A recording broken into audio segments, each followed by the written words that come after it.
प्रधानमंत्री नरेंद्र मोदी की अयोध्या दौरे को लेकर तेज हुई तैयारियां। 30 दिसंबर को पीएम मोदी अयोध्या को 11,000 करोड़ की परियोजनाओं की सौगात देने जा रहे हैं।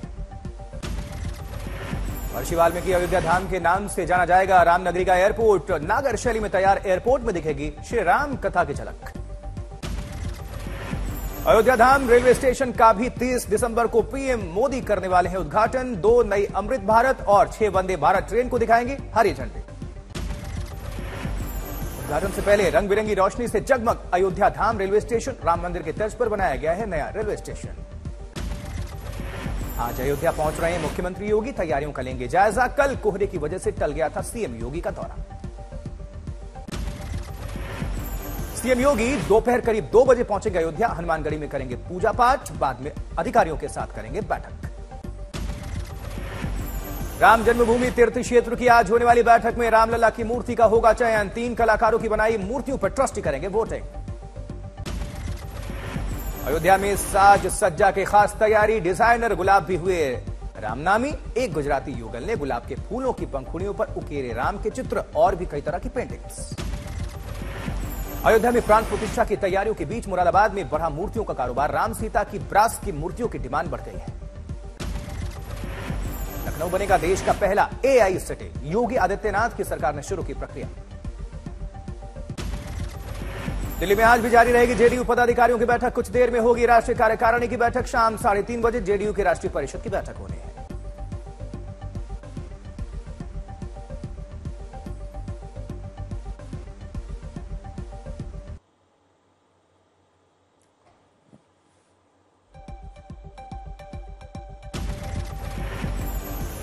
नए साल से पहले बढ़ा सर्दी और कोहरे का प्रकोप। दिल्ली एनसीआर समेत पूरे उत्तर भारत में कड़ाके की ठंड। मौसम विभाग की हरियाणा, दिल्ली और चंडीगढ़ में 31 दिसंबर तक के लिए घने कोहरे की चेतावनी।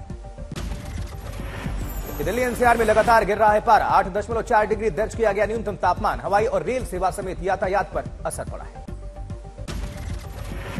घने कोहरे और सर्दी को लेकर नोएडा में 12वीं तक के स्कूल 30 दिसंबर तक के लिए बंद। मेरठ गाजियाबाद में भी नर्सरी से 8वीं तक की कक्षाएं बंद। श्रीनगर में ठंड और कोहरे से लोग परेशान हैं। कोहरे ने बढ़ाई और मुश्किलें। राजस्थान के फतेहपुर शेखावटी में छाया सीजन का सबसे घना कोहरा। 10 मीटर से भी कम रही विजिबिलिटी। उत्तर भारत के राज्यों में सुबह छाया घना कोहरा। कम विजिबिलिटी के चलते सड़कों पर रेंगती नजर आई गाड़ियां। पंजाब के गुरदासपुर में कोहरे के चलते जनजीवन हो रहा है अस्त व्यस्त। धुंध की वजह से कामकाज प्रभावित। कोहरे की चादर से ढका बठिंडा। बढ़ती ठंड के साथ तापमान में गिरावट। विजिबिलिटी काफी लो। यूपी के झांसी में घना कोहरा। सड़क और रेल यातायात प्रभावित। बढ़ी कड़ाके की ठंड। बुलंदशहर में कड़ाके की ठंड और घना कोहरा बना लोगों के लिए मुसीबत। सड़क हो या फिर रेलवे ट्रैक, सभी घने कोहरे की चादर में ढके। घने कोहरे की चादर में लिपटा जयपुर। कम विजिबिलिटी के कारण गाड़ियों की रफ्तार बेहद कम, सुस्त। हैदराबाद में भी छाया घना कोहरा। जनजीवन प्रभावित है। उधर चंडीगढ़ में भी घने कोहरे ने बढ़ाई लोगों की परेशानियां। लाइट्स जलाकर चलती दिखी गाड़ियां। गाजियाबाद में घने कोहरे का प्रकोप जारी है। सड़कों पर रेंगती नजर आ रही हैं गाड़ियां।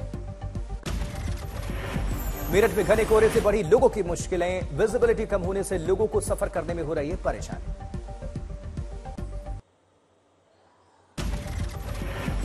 संघ के गढ़ से कांग्रेस के मिशन 2024 की शुरुआत। नागपुर में शक्ति प्रदर्शन। चुनावी रणनीति पर भी मंथन।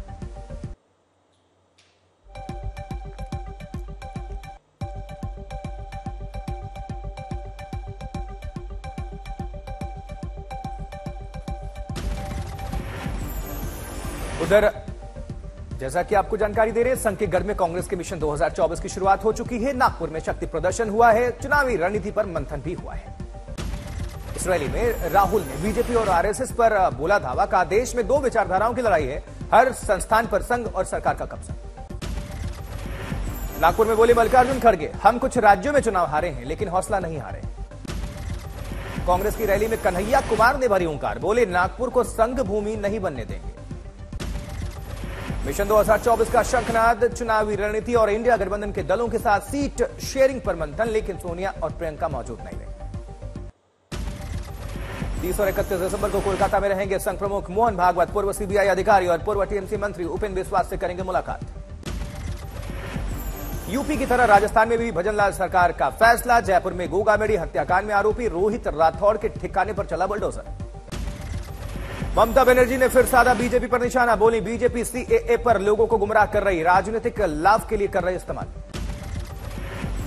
उधर असम के मुख्यमंत्री झारखंड के मुख्यमंत्री हेमंत सोरेन का राम मंदिर पर बयान, कहा न्योता आएगा तो हम जाएंगे अयोध्या, हम सेक्युलर हैं, हम चर्च, गुरुद्वारा, मस्जिद और सभी जगह जाते हैं। ईडी के समन को लेकर हेमंत सोरेन का बयान, कहा मैं भगोड़ा नहीं हूं, कानून के तहत कार्रवाई होगी।